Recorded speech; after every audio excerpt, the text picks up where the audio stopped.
Hello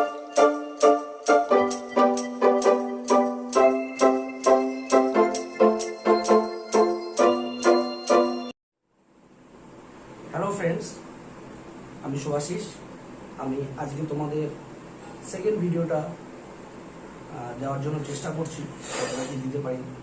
আজকে mainly তোমাদের যে টপিকের উপর আমি আলোচনা করব, সেই টপিকটা হচ্ছে আইটিআই। এই আইটিআই কোর্স করতে গেলে কি ধরনের ক্রাইটেরিয়া মেনটেন করতে হয়, অর্থাৎ পশ্চিমবাংলায় প্রায় 264টা আইটিআই কলেজ আছে।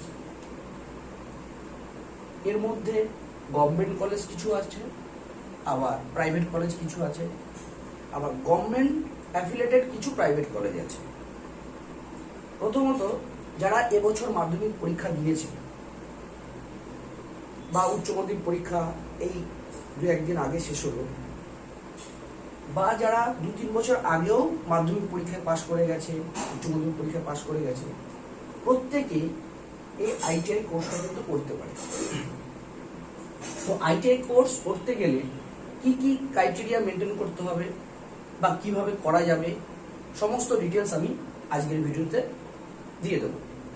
প্রথমত, আইটিআই কোর্স করতে গেলে এই আইটিআই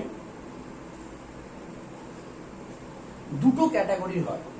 একটা হচ্ছে ই ক্যাটাগরি, আরেকটা হচ্ছে এম ক্যাটাগরি। ই ক্যাটাগরির মধ্যে পড়বে 8 পাস যাদের, অর্থাৎ ক্লাস 8 যারা পাস করেছে, তারা এই ই ক্যাটাগরি কোর্সটা করতে পারে। ই ক্যাটাগরি কোর্সের মধ্যে 1 বছরের কোর্স আছে। আর এম ক্যাটাগরি মানে মাধ্যমিক পাস যারা করেছে, অর্থাৎ মিনিমাম কোয়ালিফিকেশন মাধ্যমিক পাস। এম ক্যাটাগরির মধ্যে 2 বছরের বিভিন্ন রকমের ট্রেড আছে, আবার 1 বছরের বিভিন্ন রকমের ট্রেড আছে। 2022 সালের এই আইটিআই এর বিভিন্ন কলেজের লিস্ট বেরিয়ে গেছে। যারা যারা ফর্ম ফিল আপ করতে চায় বা করবো ভাবছে, বা অনেকে হয়তো করেও ফেলেছে, তো আমি সেই কলেজগুলোর নাম আমি দিয়ে দেবো। এইবার এই ই ক্যাটাগরির বা এম ক্যাটাগরির অ্যাপ্লিকেশন করতে গেলে প্রথমত লিমিট, অর্থাৎ কত বছর বয়স থেকে আমি ফর্ম ফিল আপটা করতে পারবো। মিনিমাম 14 বছরের পর থেকেই করা যাবে। অর্থাৎ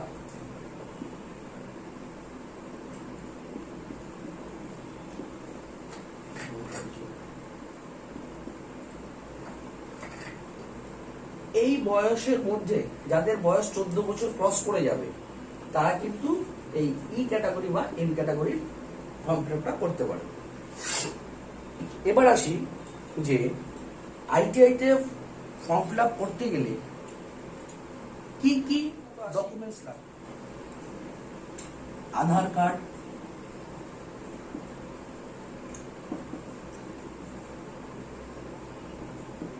eight pass,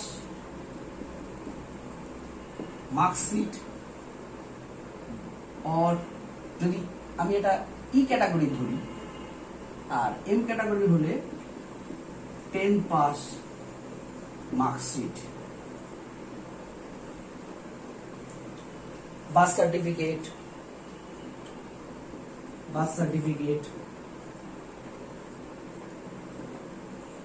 2 copy colour passport size photo. যদি কেউ ফ্যামিলিতে সোর্স অফ ইনকাম কম থাকে, তাহলে সে পঞ্চায়েত হতে পারে, মিউনিসিপ্যালিটিতে হতে পারে, ইনকাম সার্টিফিকেট একটা নিতে হবে, সেই ইনকাম সার্টিফিকেটও সে সেখানে প্রোভাইড করতে পারে। গভর্নমেন্ট থেকে অনেক ফেসিলিটিস আছে। যদি কারো ফ্যামিলিতে 1.2 লাখসের কম ইনকাম হয় পার ইয়ার, তাহলে কিন্তু সে একটা অপশন আছে, সেই অপশনে ইউজ করলে তার সাপোর্টের ডকুমেন্ট যদি সাবমিট করে কাউন্সিলিং এর সময়, তাহলে সেক্ষেত্রে সে সরকারিতে চান্স পেলেও কত খরচ আমি বলে দেবো, প্রাইভেটে ভ্যারি করে, তবে নিয়ার অ্যাবাউট কত খরচ হয় আমি সেটাও বলে দেবো। সেক্ষেত্রে কিন্তু সে যদি প্রাইভেটেও চান্স পায় তাহলেও কিন্তু তার ওই টাকাটা অর্থাৎ টিউশন ফি টাকাটা লাগবে না, যদি সে এই 1,20,000 টাকার কম তার ফ্যামিলি ইনকাম হয়। ফিমেল ক্যান্ডিডেটদের জন্য ওয়েস্ট বেঙ্গলে ফিমেল ক্যান্ডিডেটের জন্য 4টে কলেজ আছে। কি কি 4টে কলেজ? 4টে কলেজ হচ্ছে কলকাতা, বারুইপুর, বর্ধমান, শিলিগুড়ি। এই 4টে কলেজের মধ্যে অনলি ফিমেল ক্যান্ডিডেটরা অ্যাডমিশন হতে পারবে। নেক্সট চলে আসি ফিজিক্যাল হ্যান্ডিক্যাপ, অর্থাৎ অনেকে শারীরিকভাবে প্রতিবন্ধী থাকতে পারে। তো শারীরিকভাবে যারা প্রতিবন্ধী আছে তাদের 40% যদি সার্টিফিকেট থাকে তাহলে সে কিন্তু একটা রিজার্ভেশন কোটায় ছাড় পাবে। রিজার্ভেশন কথাটা যখন বললাম, এখানে চলে আসি যে রিজার্ভেশনের জন্য অনেক সিট রিজার্ভ থাকে। এসসি ক্যান্ডিডেটের জন্য 22%, এসটি ক্যান্ডিডেটের জন্য 6%,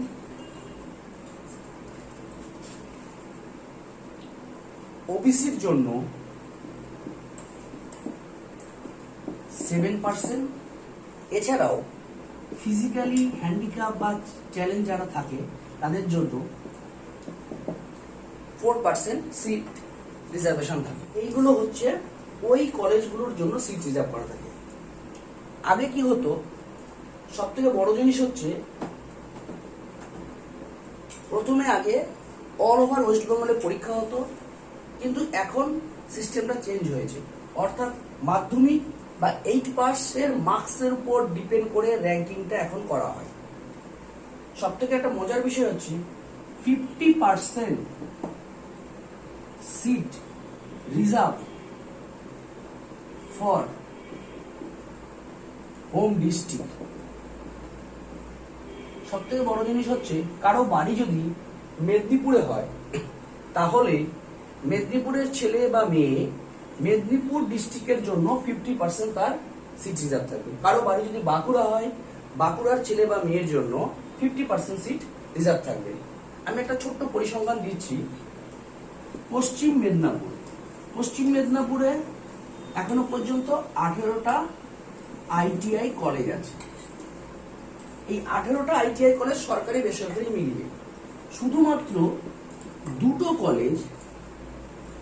কলেজ সরকারি কলেজ আর 16টা হচ্ছে প্রাইভেট বা বেসরকারি college.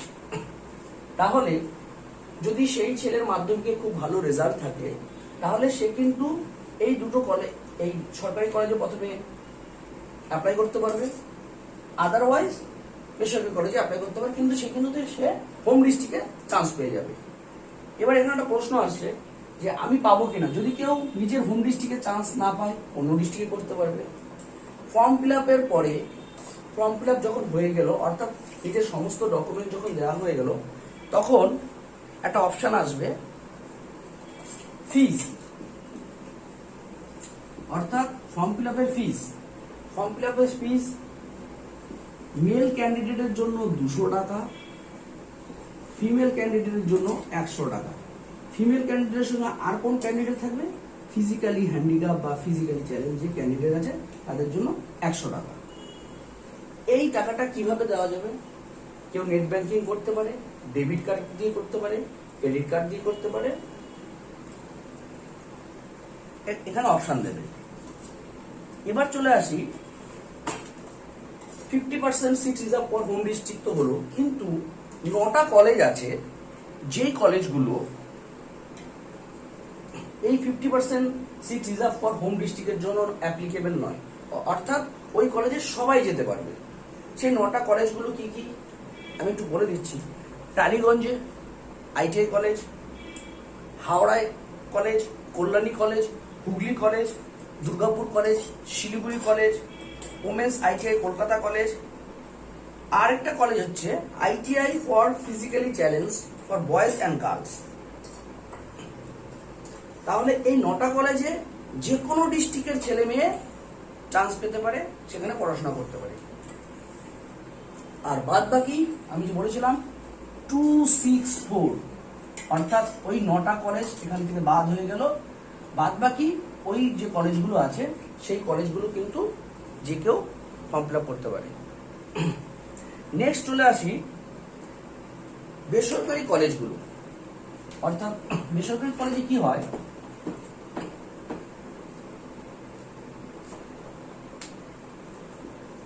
20% seat reserve for management quota. অর্থাৎ যদি 100টা সিট থাকে ওই কলেজের আইটিআইতে, 100টা সিটের মধ্যে বিভিন্ন ট্রেড থাকতে পারে, ইলেকট্রনিক্স থাকতে পারে, সার্ভে থাকতে পারে, ফিটার থাকতে পারে, টার্নার থাকতে পারে, ওয়েল্ডার থাকতে পারে। তো এর মধ্যে এই 100টা সিটের মধ্যে 20% সিট রিজার্ভ কিন্তু ম্যানেজমেন্ট কোটা। অর্থাৎ ম্যানেজমেন্ট ইচ্ছা করলে 100 জনের থেকে 20 জনকে অ্যাডমিশন করাতে পারে, সেটা তার নিজের কোটা দিয়ে। এই ম্যানেজমেন্ট কোটা বা ওই কলেজে আমি অ্যাডমিশন হতে গেলে যদি আমি নর্মালি ফর্ম ফিল আপ করে যদি চান্স না পাওয়া যায়, তাহলে ম্যানেজমেন্ট কোটা যদি ভর্তি হতে হয় তাহলে একটা হিউজ অ্যামাউন্টের একটা টাকা পয়সা লাগে। আর যদি নর্মালি তুমি মাধ্যমিক বা 8 পাস সার্টিফিকেট দিয়ে, মার্কশিট দিয়ে যদি তুমি এলিজিবল হও এবং তোমার মার্কস যদি খুব হাই থাকে, তাহলে কিন্তু তুমি নর্মালি কোনো পয়সা লাগবে না। তুমি নর্মালি সরকারি হোক বেসরকারি হোক, তুমি কাউন্সিলিং এর মাধ্যমে তুমি সেই কলেজটা পেতে পারো। খরচটা একটু বলে দিই যে সরকারি কলেজে বা বেসরকারি পিপিপি মডেলের কলেজে কত খরচ হতে পারে। টিউশন ফি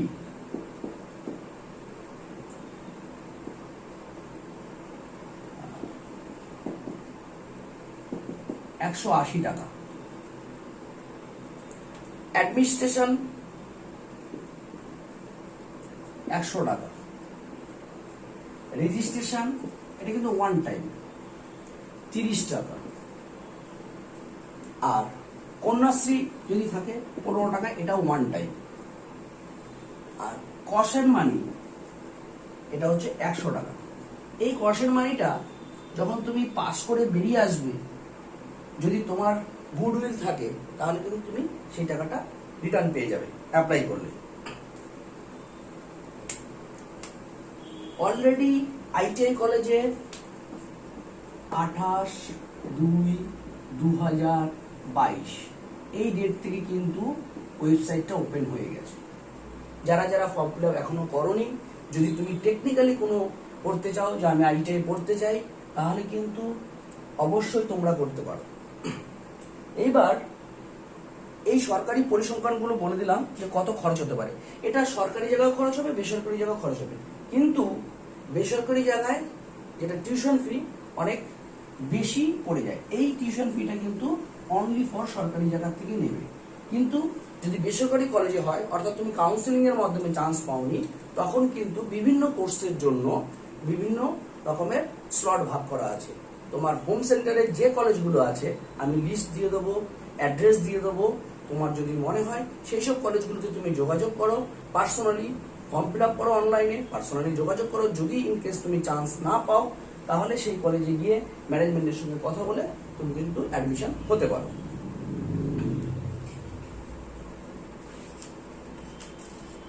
এইবার চলে আসি যে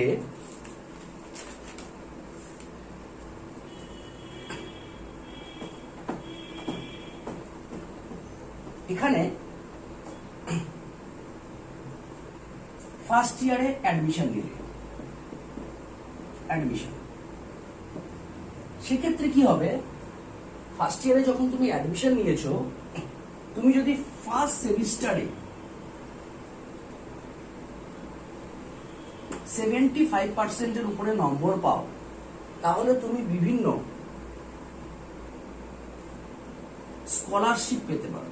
অর্থাৎ এসসি এসটিরা যেরকম স্টাইপেন্ড পায়, তেমনি বিভিন্ন সংস্থার থেকে তোমরা কিন্তু স্কলারশিপ পেতে পারো। ওয়েস্ট বেঙ্গল গভর্নমেন্টের বিবেকানন্দ মেরিট কাম যে স্কলারশিপ আছে, সেখানে তোমরা অ্যাপ্লাই করতে পারো। এছাড়াও যদি তোমরা ওখানে এলিজিবল না হও, বিভিন্ন সংস্থা এলআইসি আছে, ফেয়ার অ্যান্ড লাভলি আছে, মাহিন্দ্রা আছে, আরো বিভিন্ন সংস্থা কিন্তু এই তোমাদের একটা মান্থলি 1000 টাকা করে কিন্তু এটা দেয়, যদি তুমি 75% উপরে নম্বর পাও। এবার সেটা হয়তো খুব কম ক্যান্ডিডেটরাই পায়। শুধু 75% নম্বর পাওয়া মানে তুমি ওর জন্য অ্যাপ্লাই করার অনুমতি পেলে। অনেকের যাদের 80% আছে, 85% আছে, 90% আছে, তারা তো আগে পাবে। অতএব তোমাকে টার্গেট রাখতে হবে যে আমি যাতে ফার্স্ট সেমিস্টার থেকেই এই নম্বরগুলো আমি পেতে পারি। সেক্ষেত্রে তোমার কিন্তু একটা ফাইন্যান্সিয়ালি সাপোর্ট হয়ে যাবে। নেক্সট চলে আসি, ফর্ম ফিল আপটা যখন করবে, করার পরে প্রিন্ট আউটটা নিয়ে নেবে। যদি টাকা দাও, সেই টাকার একটা প্রিন্ট আউট নিয়ে নেবে, অর্থাৎ স্লিপ। আর ফর্ম ফিল আপ করার পরে একটা প্রিন্ট আউট নিয়ে নেবে। এবং প্রিন্ট আউট নেওয়ার পরে ওই ফর্মের মধ্যে তুমি একবার দেখে নিলে, যখন সাবমিট করবে তার আগে রেকটিফাই করে দেখে নেবে বা প্রিভিউ করে দেখে নেবে যে আমি ফর্মটা ঠিকঠাক মতো ফিল আপ হয়েছিল কিনা। একটা ভ্যালিড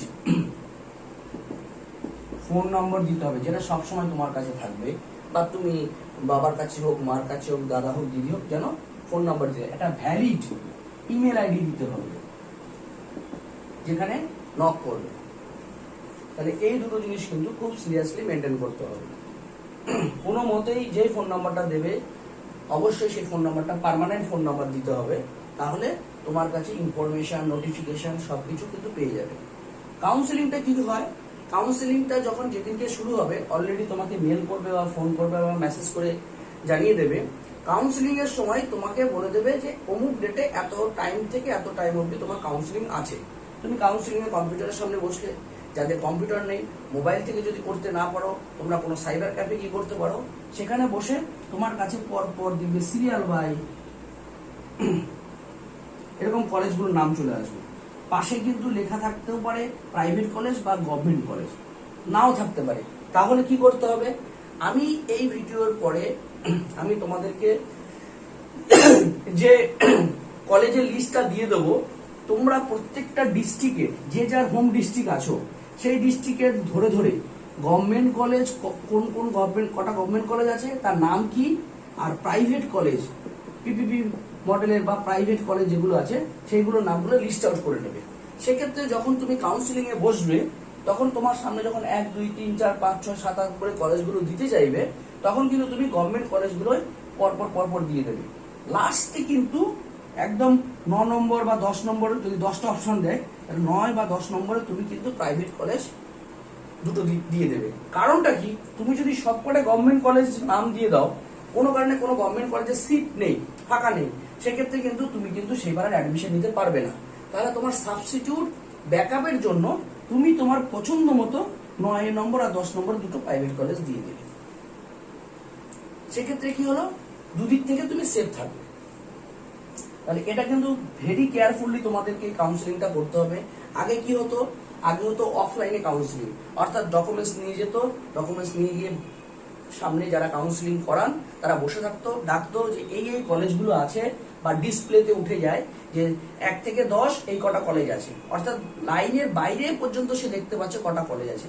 কিন্তু এখন সেটা হয় না, এখন কিন্তু অনলাইন মাধ্যমে হয়। অনলাইনে তুমি কলেজগুলোকে নক করে দিলে, গভর্নমেন্ট কলেজ এইটা, Gariahat government college, Kalyani government college, Krishnanagar government college, Siliguri government college, Bardhaman government college করার পরে লাস্ট কিন্তু একটা বা দুটো কিন্তু অবশ্যই প্রাইভেট কলেজ তুমি দিয়ে দেবে।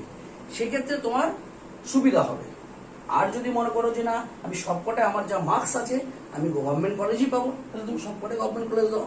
কিন্তু এটাকে তোমাকে আগে আইডেন্টিফাই করে নিতে হবে। আমার বক্তব্যটা হচ্ছে যে এই লাস্টের একটা কি দুটো তুমি কিন্তু প্রাইভেট কলেজ দিয়ে দেবে।